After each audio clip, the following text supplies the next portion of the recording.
So, this review is going to be spoiler free. Again, this review is going to be spoiler free, but I'm about to go in and I'm about to give you guys my thoughts on Steven Soderbergh's film, Unsane.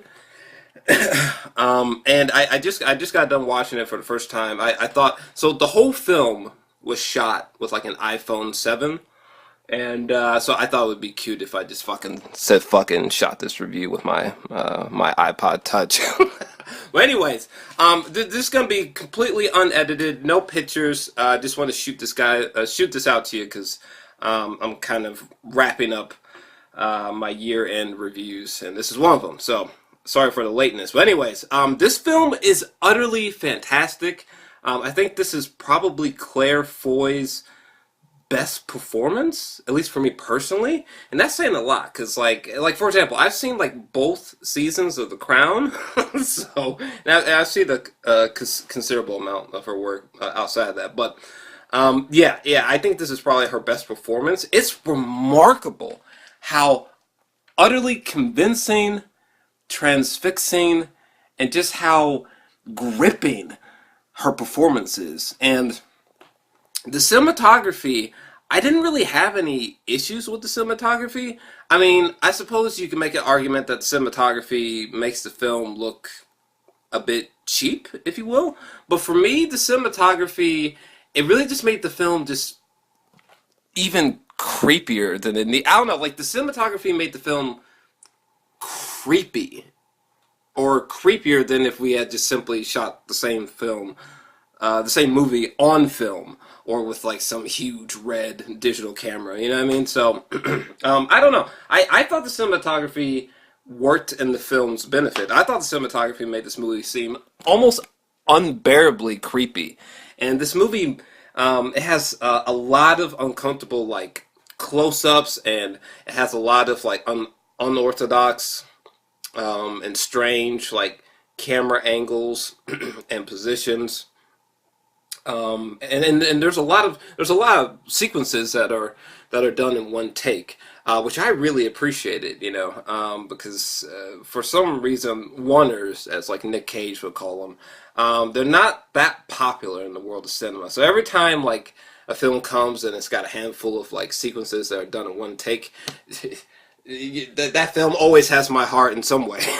But anyways, I don't know what else can I say. I will admit there are elements to this film where you have to suspend your sense of disbelief. But like with this movie, it's an understatement. Like there's certain sequences. Like okay, one character has a cell phone, who's like a patient, who's like been because the film is essentially it's about a young woman who's involuntarily committed to a mental institution.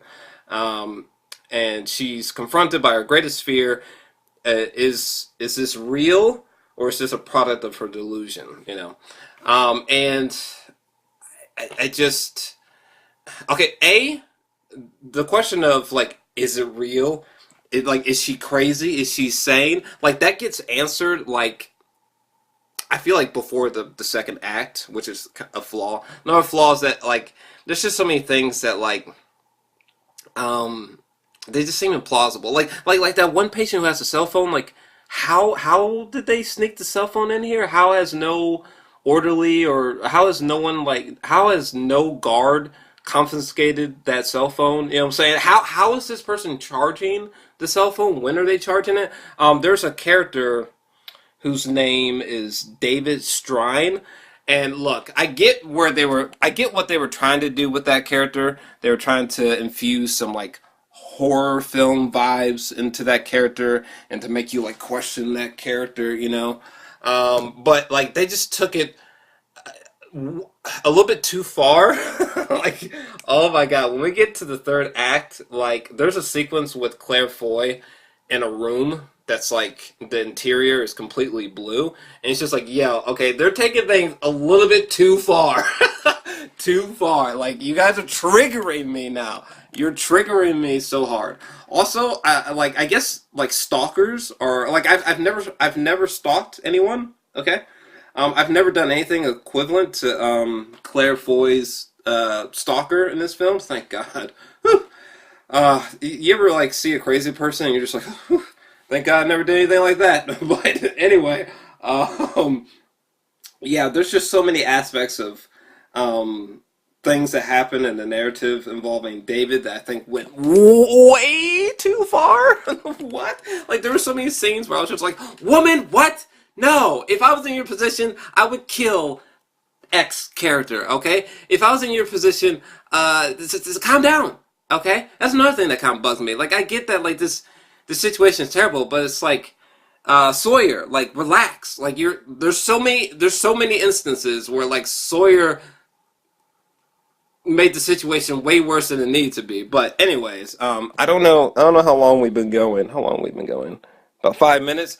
All right. In summary, this is clearly with some of the flaws that I stated. There's flaws in this movie, but for the most part, this is just such a relentlessly paranoid or paranoia-inducing, just taunt, eerie, haunting thriller. And seriously, this is probably one of the creepiest movies of the year. Like, this movie got underneath my skin and just fucking bothered me. And when this movie ended, I was like, yeah, you know what? Look. The film is great, okay? It's got an ugly, beautiful cinematography, but the movie's great, okay? I'll give the movie a 9. I'll give it about a 9 out of 10, but I don't want to see this movie ever again.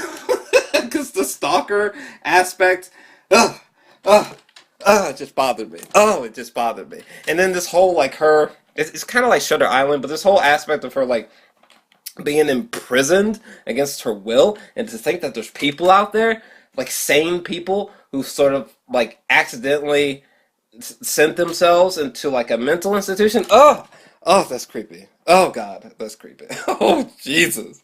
Oh, anyway, yeah, I think it's a 9 out of 10, but this movie gives me the heebie-jeebies. I'm done. Ugh. What'd you think? But yeah, Steven Soderbergh, he still got it.